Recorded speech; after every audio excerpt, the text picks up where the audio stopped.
Hello everyone, welcome. My name is Phoenix and this is the Consumer's Guide to Filmmaking. The Batman, 2022, Matt Reeves. In this film, the Caped Crusader has been called into action for a new case. When the killer known as the Riddler is on the loose, murdering prominent politicians and police officials, and leaving messages and clues for them, Batman is drawn down the rabbit hole, uncovering a vast conspiracy dating back to when his dad was running for mayor of Gotham. The Dark Knight must find a way to stop Riddler before more lives are lost. Oh boy, Cape Kino is on the menu. This was a damn fun action mystery and a solid Batman story. I appreciate the confluence of influences that went into the making of this film. As a result though, this Batman movie certainly has its own identity and is its own beast. Technically, I find the film is incredibly Fincher-esque. It has that very muted and dark color palette, it has very dim lighting and tight framing. While it isn't as refined or as interesting as a Fincher film, I really dug this look for a Batman film. The editing for this film was also pretty damn good. For the fight scenes, they made sure the cuts were minimal as they could be, and they made the concerted effort to shoot wide.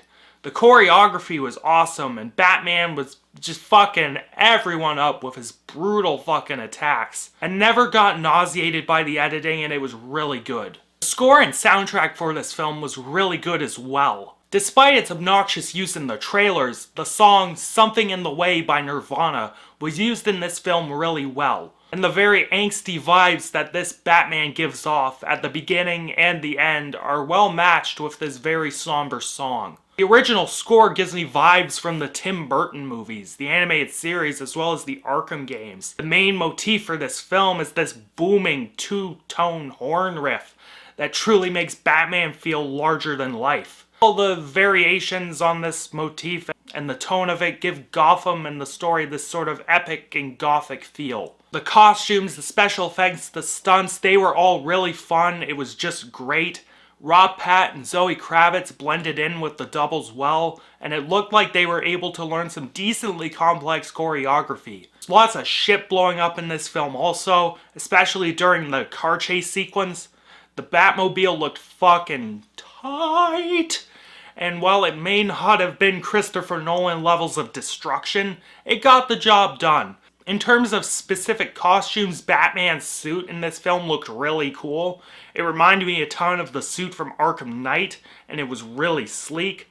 Catwoman looked fine, though her mask was kinda silly looking. The Riddler got a makeover for this film, and he definitely gives off Zodiac Killer vibes, which I dug and worked with the tone of the film. Script, first and foremost, is just a damn good gumshoe detective tale. Each scene builds on the objective, either developing characters or moving the case forward. The pieces are put together really nicely and led to a solid climax. While said climax at the big stadium was kind of a noisy, typical ending for a modern cape shit film, it was a decent little twist and was set up pretty well. While I think overall the content of the film was neutered by being a PG-13 film, it was nonetheless compelling. What I think I'm loving about this new Batman movie is that they're continuing the trend that started with Joker of reinterpreting Batman and his villains.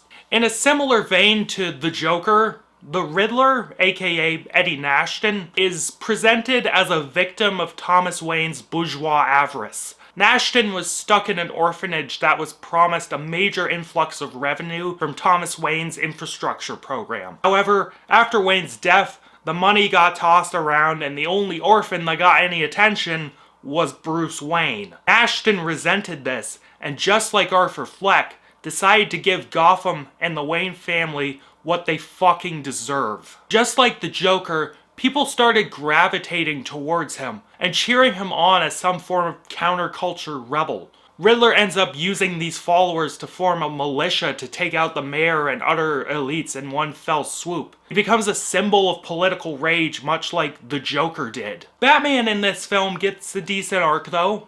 His image of his parents are shattered when he learns that Wayne had Carmine Falcone take a hit out on a news reporter. After learning the whole story, his view of them becomes more nuanced. By the end of the film, his whole view of his Batman identity becomes more nuanced. While at first he proclaimed he was vengeance, he now sees that vengeance as a means to inspire the people of Gotham, and to give them hope and to clean up the city for those people. He becomes the Cape Crusader, becomes the Dark Knight, yada yada yada, becomes Batman. But that looming question posed by Joker and Riddler still eats away at our head. Is Batman really any better than them?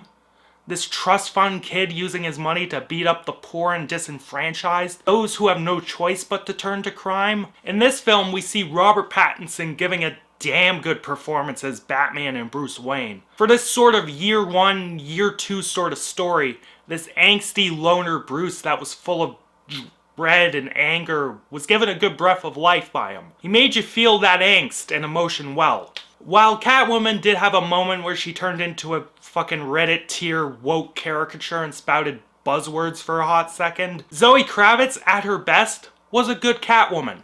She had that brash attitude and sultriness that makes the character so compelling. Paul Dano's angry internet man interpretation of the Riddler was really nice. His little spiel in Arkham Asylum was incredibly entertaining, and he hammed it up throughout the film really well. Overall, while not without its fault, The Batman is a damn compelling film. Continuing the themes and ideas we saw in Joker, this gritty new saga sees tight filmmaking, solid writing, and good performances from the likes of Rob Pattinson, Paul Dano, and Zoe Kravitz. It's a definite must for Cape shit fans everywhere, and even if you're not into the Cape stuff, this still serves as a really fun action film. Recommended. And I am feeling an 8 out of 10 on this one. It would be way higher if I was a teenager, like, holy shit. But still, this film is fun. It's very good. Catch you later, guys.